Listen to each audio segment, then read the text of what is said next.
Dante's Boxing Nation, what's going on, guys? So after David Benavidez moved up to 175 and got his win over Alexander Golovkin, he was given 2 weeks by the WBC to decide if he's going to stay at 175 and fight the winner of Arthur Beterbiev versus Bivol, or go back down to 168 and wait for a Canelo Alvarez fight that will most likely never happen.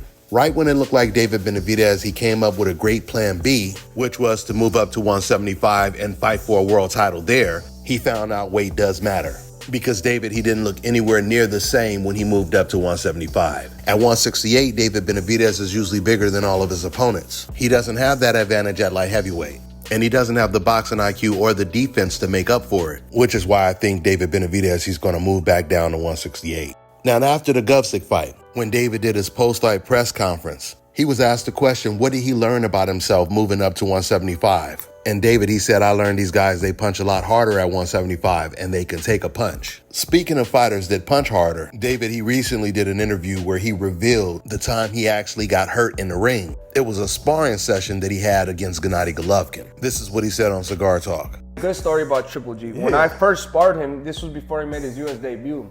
I literally turned 15 like 2 weeks before that. Damn. And I go in there, we're in Big Bear, because my brother was in a fight for a world title, and we're in there. And then Abel Sanchez, he's like, no, my dad tells him, he's like, do you have any sparring? He's like, yeah, I got this guy. Yeah. Like, who's the guy? Gennady Golovkin. I didn't know who the fuck he was. Nobody knew anything about him. Right.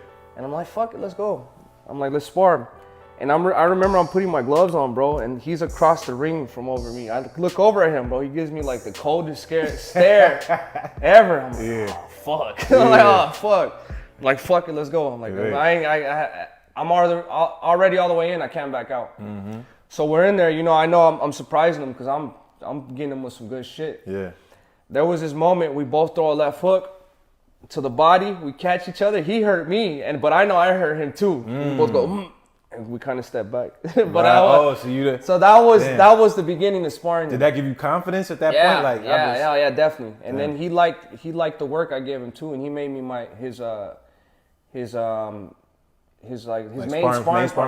sparring partner. And I was giving him some good work, bro. The guys that go spar, that all sit there and watch the sparring, they'd be like, man, it's like, we don't understand how you're doing this. Yeah. How you're doing this good with this guy. Like, this guy's an animal and you're 16 years old. So that helped me. After I learned how to, be successful with Golovkin and have, actually land good shots on him, everybody else became easy.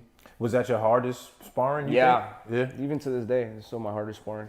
Okay, so David, he clearly admitted that he was hurt when he sparred against Gennady Golovkin when he was a teenager. Now, he didn't say that was the only time he was ever hurt. He just said he was hurt when he sparred Golovkin, which, by the way, is not that unusual for a fighter to be hurt in sparring at some point when you've been fighting for years. David also said that was the hardest sparring he ever did was against Golovkin to this day. Now, there's no doubt that sparring is nowhere near the same thing as an actual fight. The Alexander Golovkin fight proves that, because leading up to that fight, Golovkin, he actually came out and surprised everybody by admitting that he had sparred with David Benavidez before, and David pretty much beat him up. He had predicted that this fight was definitely going to end in a knockout, which is one of the reasons I'm really looking forward to seeing what decision David Benavidez decides to make. Is he going to stay at 175 or go back down to 168? That's all I got for now, guys. I'm on to the next one. All right, now check this out, guys. If you're looking to repair eczema scars, burns and bruises, dark spots and blemishes, fever blisters, diabetic ulcers, this right here is the perfect product for you guys. It's called LO Decay Face and Body Oil. Athletes and top-ranking boxers, they're also using it after training to reduce swelling, inflammation, and to ease the pain. So get yours today. Go to lodecay.com, like them on Facebook, and follow them on Instagram.